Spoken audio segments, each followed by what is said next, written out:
Okay. Hello मेरे प्यार प्यारे sunshine, welcome and welcome back to my channel. It's me miss Himani this side and this is going to be my evening study vlog. Okay, तो मैं अपना एक छोटा study update दे दूँ तो जो मेरी ऑर्गेनिक केमिस्ट्री है वो मैंने पूरी कंप्लीट कर ली है, वही final exam marathon Shaurya ma'am से, जिसमें मेरा बस हाइड्रोकार्बन और जो एक और लास्ट चैप्टर है वो मुझे रिवाइज करना है। और अभी फिजिक्स में मैं सोच रही हूँ हमारे जो 16 to 17 चैप्टर्स हैं तो हर दिन मैं 2-3 चैप्टर रिवाइज कर लूँ। जो फाइनल एग्जाम मैराथन है वहाँ से वन शॉट को 1.5x पे या 1.25x पे देख लूँ, वहाँ से सारा रिवीजन कंप्लीट कर लूँ, क्वेश्चंस प्रैक्टिस कर लूँ। अभी ये मेरा मेन चीज़ है। तो बेसिकली मैं फ़िज़िक्स को रीस्टार्ट करी अपने स्कूल एग्ज़ाम्स के लिए। सबसे पहले यूनिट्स एंड मेजरमेंट कंप्लीट किया, उसके साथ साथ मैंने नोट्स भी बना लिए थे क्योंकि ये बहुत शॉर्ट थे तो मुझे लगा एग्ज़ाम से पहले एक बार और रिवाइज करने में ईजी होगा। क्या तुम्हारे साथ भी ऐसा होता है कि कभी कभी फिज़िक्स समझ नहीं आती और उस मोमेंट में फ्रस्ट्रेशन भी होता है? कभी ऐसा लगता है कि सबको समझ आ रहा है बस मुझे नहीं। लेकिन स्ट्रगल का मतलब ये नहीं है कि तुम वीक हो, इसका मतलब है कि हमारा ब्रेन एक्चुअली ग्रो कर रहा है। कॉन्सेप्ट्स इंस्टेंटली सेटल नहीं होते, वो टाइम, रिपीटिशन और पेशेंस मांगते हैं।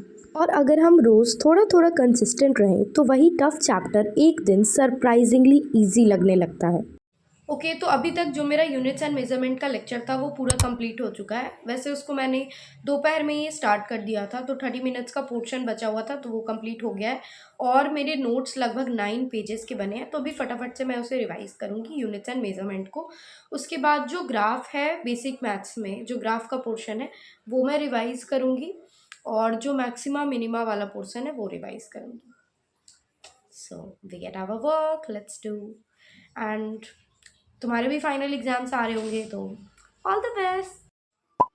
कभी कभी ऐसा होता है कि हम लोग कोई भी चैप्टर रिवाइज करने बैठते हैं और अचानक से हमारा ब्रेन जोन आउट हो जाता है और कुछ देर बाद याद आता है कि अरे मैं तो पढ़ाई कर रही थी, अपने थॉट्स में कैसे उलझ गई। और कभी कभी तो बार बार ऐसा होता है जिसकी वजह से हमें लगता है कि हम बहुत देर तक पढ़ने बैठे हैं बट उसका आउटपुट उतना नहीं निकल पाता। इससे बचाएगा तुम्हें एक टाइमर। हमेशा रिवीजन करने के साथ साथ अपने बगल में एक टाइमर ऑन करके रखो।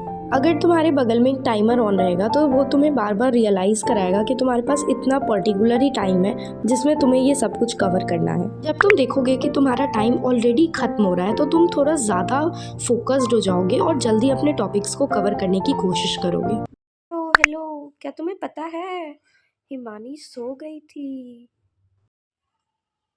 Actually units and measurement chapter का रिवीजन कंप्लीट करने के बाद 10 मिनट्स का नैप लेने गई थी, 10 मिनट्स का। और ऐसा कभी नहीं होता, अक्सर ऐसा नहीं होता कि मेरा 10 मिनट्स वाला नैप कभी फेल हो जाए। हमेशा मैं दोपहर में ज़्यादातर टाइम 10 मिनट्स होती हूँ और उठ जाती हूँ, but this time I slept for 30 minutes and now I am regretting. But कोई बात नहीं, अब चलते हैं ग्राफ रिवाइज करते हैं और मैक्सिमा मिनिमा वाला पार्ट रिवाइज करते हैं। Still try to buy myself some time to get me to that place. All I want is you. इस पेज का जब मैं नोट्स बना रही थी उस दिन बहुत टाइम लगा था लिटरली, और आई वॉज थिंकिंग कि भाई कितना टाइम वेस्ट कर दिया मैंने। बट आज जब मैं रिवीजन के लिए ये नोट्स खोल रही हूँ, it feels like heaven. Even उतना ज़्यादा पढ़ने का मन नहीं करा बट नोट्स देख के I can study more.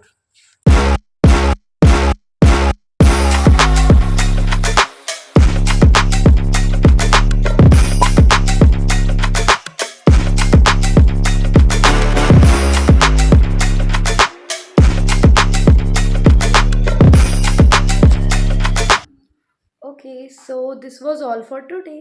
अब मिलेंगे नेक्स्ट स्टडी सेशन में। बाय।